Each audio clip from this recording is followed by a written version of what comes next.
Spartiate! Quel est votre métier? Aou! Aou! Aou! Tu vois, vieux frère, j'ai amené plus de soldats que toi. Salutations Challengers et bienvenue dans mon challenge motivation Run Level 1, là où l'ambiance épique te prend au trip. Tout d'abord, je dois vous préciser que la vidéo est en 3 parties. Une partie présentation où je vous présente brièvement le boss ainsi que mon équipement et le parcours que j'ai accompli depuis la dernière vidéo. Une partie combat où je mets mon casque et je joue sur une musique épique. Et une partie analyse où j'essaye de vous donner le plus d'éléments possible afin de comprendre et contrer les attaques du boss. Bon visionnage.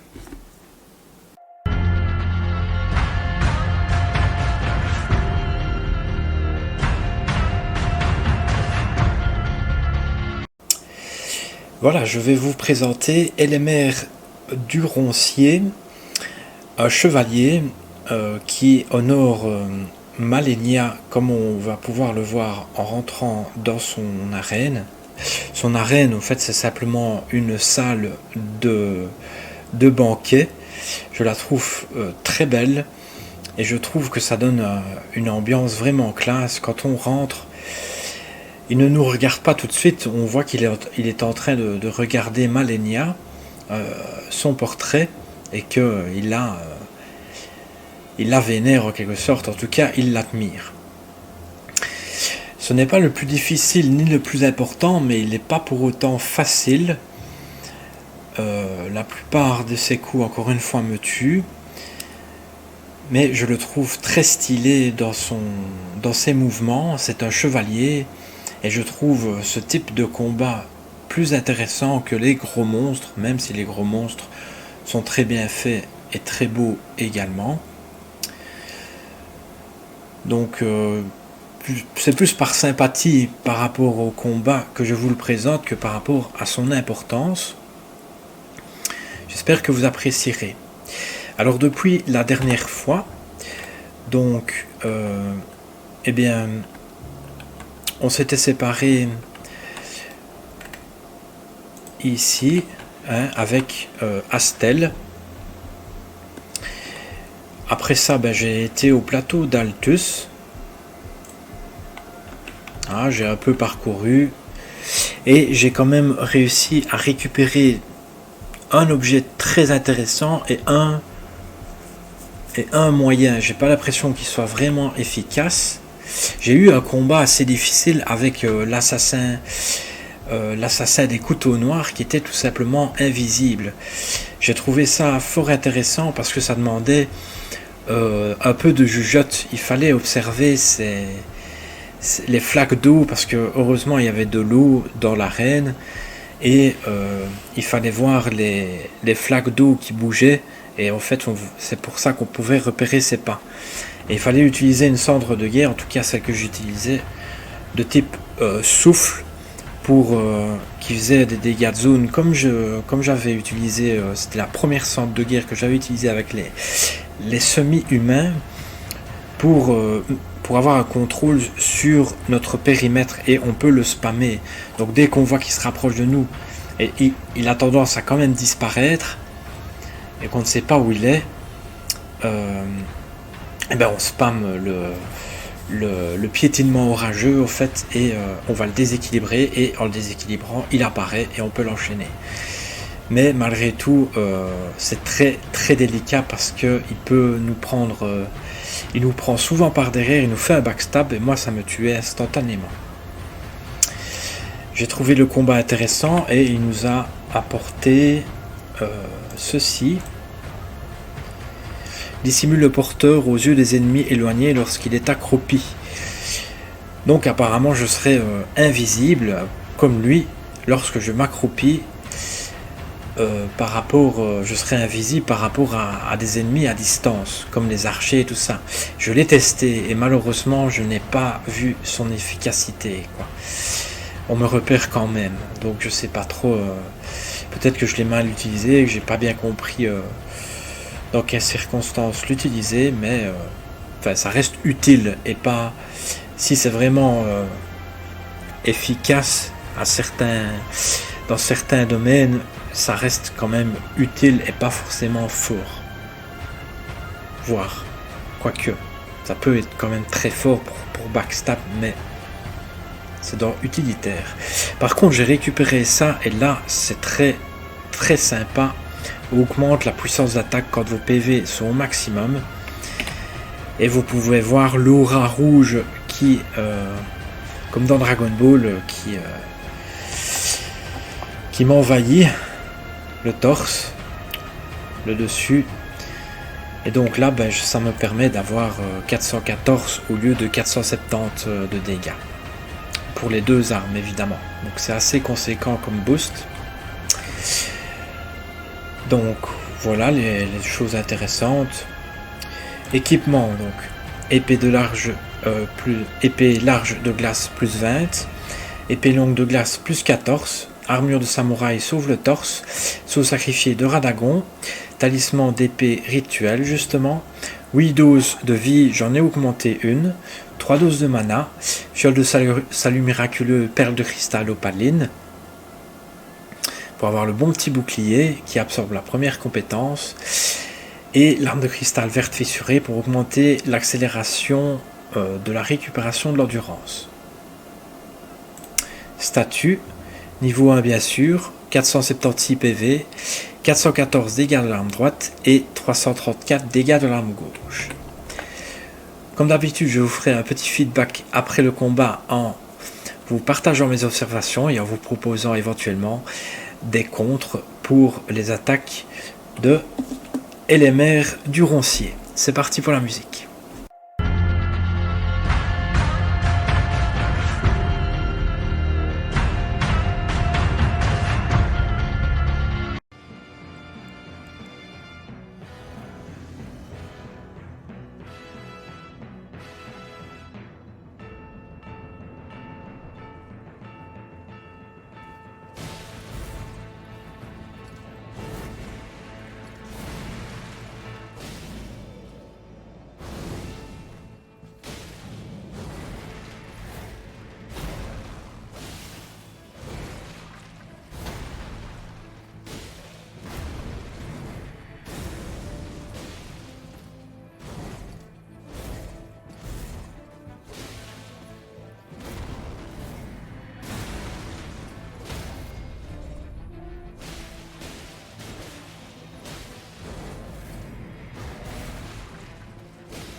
Bien voilà une bonne chose de faite. Passons à l'observation. Petit boost pour avoir le bouclier et ma récupération d'endurance accélérée. Ici il est toujours de dos, mais on ne peut pas le backstab. Donc on aura quand même toujours une occasion de lui mettre un coup dans le dos. Et puis tout de suite réesquiver. Ça c'est un point, je pense, important. C'est que à chaque fois que l'on tape, il faut réesquiver après parce qu'il est assez rapide. Et on ne le déstabilise pas, à part s'il est stun. Donc ici, une frappe et une esquive directe.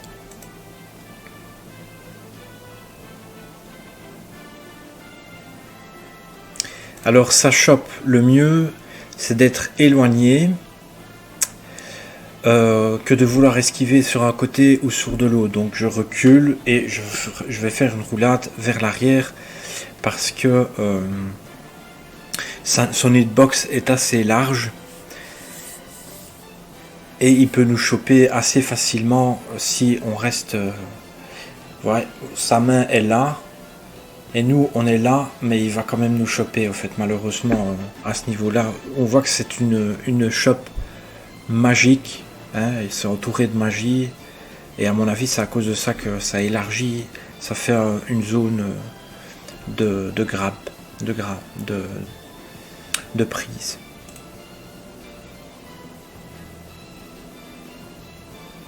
Là, toujours 3 coups. Alors, regardez. En général, c'est un chevalier, donc comme tout chevalier, il fait des mouvements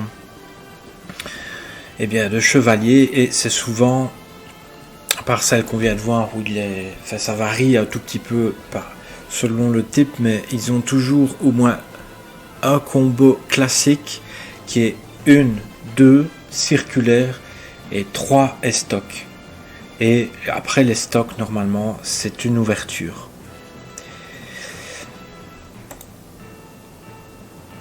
Ici, quand il tape son bouclier au sol, si on est plus loin, il va remettre directement son bouclier, mais si on est proche comme je l'étais, il va faire une onde de choc sur le sol, et c'est une ouverture après.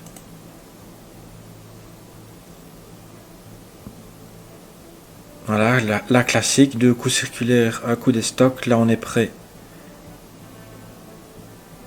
Et donc, comme il ne m'a pas touché,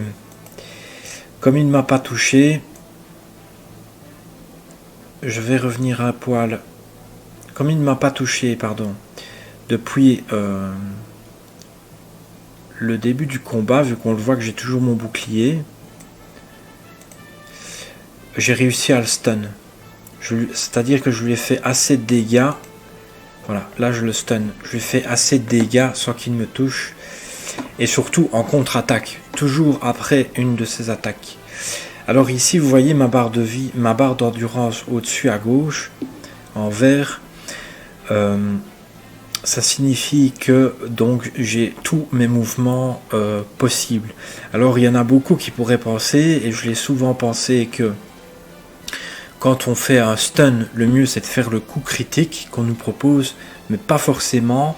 Ici je regarde bien que j'ai toute mon endurance et je vais l'utiliser pour faire mon enchaînement de coups complet. Et en vérité, vous voyez sa barre de vie qu'à la moitié, et je vais lui retirer jusque peut-être 10 ou 15 PV, 15% de ses PV, voire 20% maximum.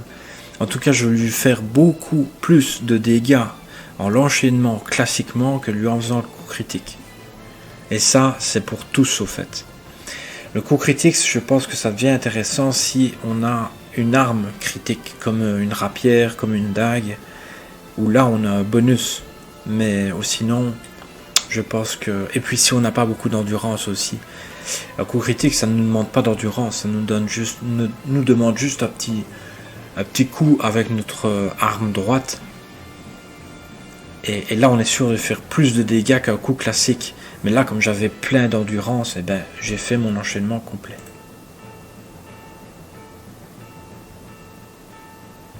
Voilà, il lui reste 20%, 15%.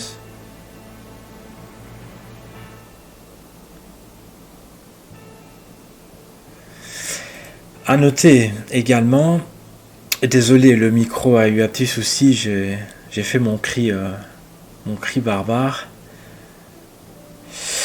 Donc on récupère son arme et son bouclier, que je pourrais pas m'équiper, mais il y a aussi la compétence, sa spécificité à lui, c'est qu'il peut il peut jeter son arme à gauche ou à droite, la faire revenir. En fait, je vais aussi vous préciser un ou deux mouvements qu'on n'a pas vu ici, mais que vous êtes susceptible de le retrouver si vous ne vous retrouvez pas au corps à corps. Le mieux ici, c'est de rester au corps à corps pour justement éviter ces coups un petit peu vicieux quand il balance sa lame à distance. Mais quand on n'est pas au corps à corps, je dois préciser, donc il aura tendance à faire 5 coups à distance. Et le problème, c'est que sa lame va être assez loin à gauche ou assez loin à droite. Et il va falloir avoir un certain feeling pour l'esquive. En tout cas, il y aura 4 coups circulaires. Il faut prévoir. Il va faire 1, 2, et là il va avoir un stand-by. Et là il va se dire je continue ou pas. Et s'il continue, il va refaire 1, 2, et puis quand il va reprendre sa lame, il va faire en sorte qu'elle soit derrière nous, comme une épée de Damoclès qui est au-dessus de nous, mais celle-là, elle est derrière nous. Et il va falloir aussi éviter son retour. C'est pour ça que je dis 5 coups. On n'a pas vu ici non plus, mais il peut faire une estoc, il va charger, et puis il va faire une estoc en tourbillon qui va durer longtemps, et le tourbillon va nous faire des dégâts, mais ça ne me tuait pas en général. Ça me faisait plusieurs coups, et alors du coup, le mieux c'est d'esquiver vers la droite et non vers la gauche. Ça, je l'ai senti comme ça parce qu'il est droitier. Non, il est peut-être gaucher, je sais plus. En tout cas, il fait son attaque comme ça, donc de son côté droit. Et ouais, il est bien droitier. Enfin bon, il fait son estoc de son côté droit, et donc il faut aller à sa gauche du coup pour être sûr de ne pas la prendre. Donc il y avait ça à distance, ces deux-là. Il y a un coup de bouclier aussi. Donc soit il fait un coup par terre, soit il fait un coup vers nous, un dash vers nous. Donc à esquiver également. Son hitbox est assez large, donc le mieux je pense que c'est d'esquiver sur le côté et pas vers lui parce que il est assez large de sa position et il peut nous toucher.